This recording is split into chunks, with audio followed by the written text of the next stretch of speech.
오늘도 이 아침에 기도의 자리로 나오신 성도님들을 환영하고 축복합니다. 오늘 우리에게 주신 하나님의 말씀은 예레미야 1장 11절부터 19절의 말씀입니다. 여호와의 말씀이 또 내게 임하니라. 이르시되 예레미야야 내가 무엇을 보느냐 하시매 내가 대답하되 내가 살구나무 가지를 보나이다. 여호와께서 내게 이르시되 내가 잘 보았도다. 이는 내가 내 말을 지켜 그대로 이루려 함이니라 하시니라. 여호와의 말씀이 다시 내게 임하니라. 이르시되 내가 무엇을 보느냐? 대답하되 끓는 가마를 보나이다. 그 윗면이 북에서부터 기울어졌나이다 하니 여호와께서 내게 이르시되 재앙이 북방에서 일어나 이 땅의 모든 주민들에게 부어지리라. 내가 북방의 왕국들의 모든 족속들을 부를 것인즉 그들이 와서 예루살렘 성문 어귀에 각기 자리를 정하고 그 사방 모든 성벽과 유다 모든 성읍들을 치리라. 여호와의 말이니라. 무리가 나를 버리고 다른 신들에게 분향하며 자기 손으로 만든 것들에 절하였은즉 내가 나의 심판을 그들에게 선고하여 그들의 모든 죄악을 징계하리라. 그러므로 너는 내 허리를 동이고 일어나 내가 내게 명령한 바를 다 그들에게 말하라. 그들 때문에 두려워하지 말라. 내가 그들 앞에서 두려움을 당하지 않게 하리라.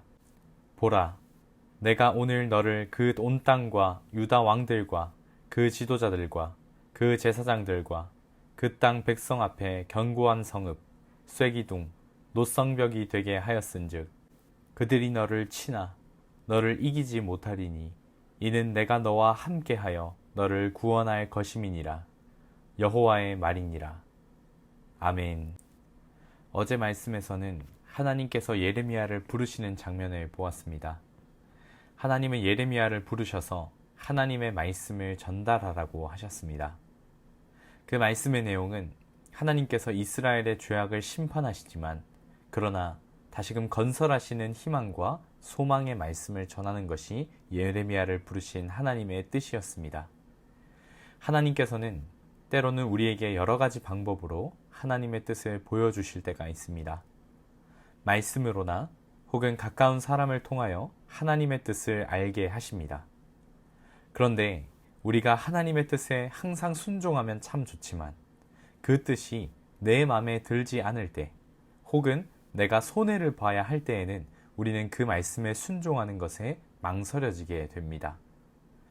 예레미야의 마음도 그러했던 것 같습니다. 자기의 민족이 심판을 받는다고 하는 말이 어떻게 기분 좋게 들리겠습니까? 그리고 그것을 전달해야 한다는 압박감도 있었을 것입니다. 그의 마음에는 두려움이 있었습니다. 이 말을 전하면 자신의 동족들로부터 분명히 지탄과 핍박을 받을 것입니다. 또 동족에 대한 심판은 곧 자신에게도 해당되는 말입니다.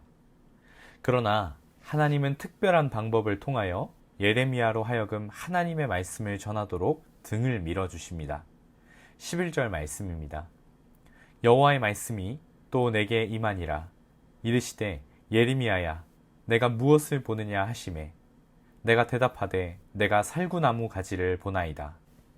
하나님께서 예레미야에게 살구나무 가지를 보이시는 것은 살구나무 가지를 뜻하는 샤케트라고 하는 말과 말씀을 지킨다라고 하는 말인 샤카트가 말이 비슷하기 때문입니다.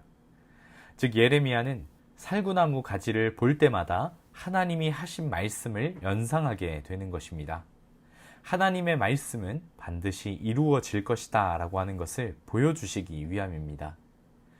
여기서는 우리는 하나님의 공의로우심과 하나님의 사랑을 우리가 보게 됩니다. 하나님은 공의로우신 분이시기에 우리의 모든 죄의 더러움과 어두움을 심판하셔야 합니다. 그러나 단지 심판에 그치지 아니하시고 하나님 앞으로 나아가 정결함을 받은 그들에게는 하나님의 보호하심과 하나님의 새롭게 하심을 경험하게 하십니다. 이는 성경의 역사 가운데 여러 번 반복된 하나님의 일하심의 방법이었습니다. 인간의 죄악이 드러나는 때마다 하나님은 심판은 분명히 말씀하시지만 그 뒤에는 상처를 싸매어 주시는 하나님의 따뜻한 사랑을 반드시 보여주시게 됩니다.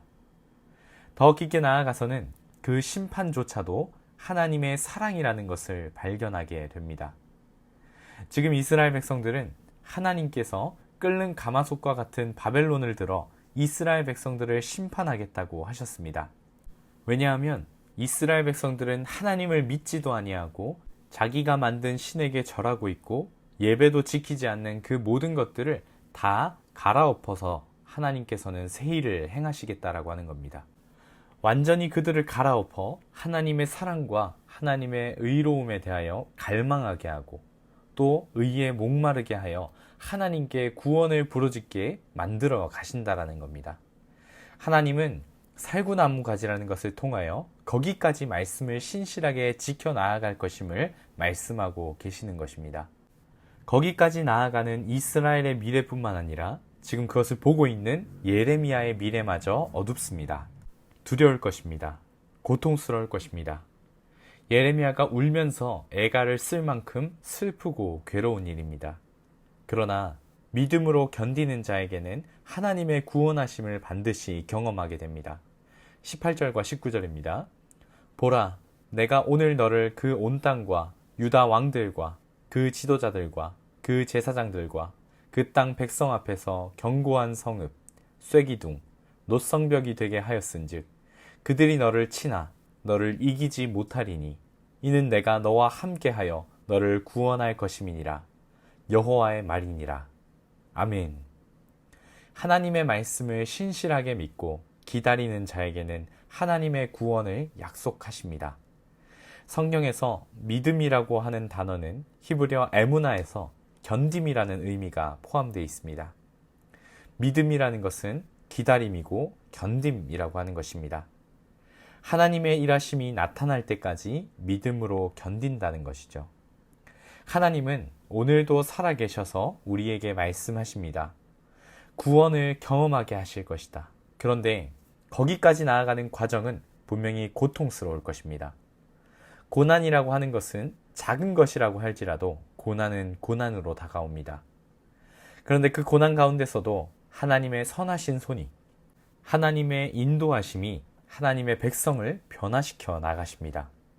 내가 의지했던 모든 것 내려놓게 하시고 세상의 것이 영원하지 않다는 것을 알게 하시고 참으로 믿고 의지할 분, 나에게 참 기쁨과 참 소망을 주실 분이 오직 하나님이시라는 것을 그 과정 가운데 알게 하여 주십니다. 그래서 우리는 근심 가운데 속에서도 기뻐하며 불안 가운데서도 참된 평화를 경험할 수 있게 되어가는 것입니다. 이 시간 말씀을 기억하면서 기도하실 때에는 하나님의 함께 하심을 믿으며 견고한 성읍, 쇠기둥, 놋성벽과 같이 단단한 믿음으로 지어져 가기를 구하는 이 시간 되었으면 좋겠습니다. 믿음의 길을 걸어가며 우리를 변화시켜 나아가실 하나님만을 의지하는 이 시간 되기를 간절히 소망합니다. 또 나라와 민족을 위해서 함께 기도하여 주시고 또 교회를 위해서 기도하실 때에는 예배 처소를 위해서 계속해서 기도하여 주셨으면 좋겠습니다. 또 7월달 다음 세대와 청년부의 여름 성경학교와 또 수련회가 예정되어 있습니다. 특별히 이번 주 토요일 미취학부 여름 성경학교가 진행됩니다.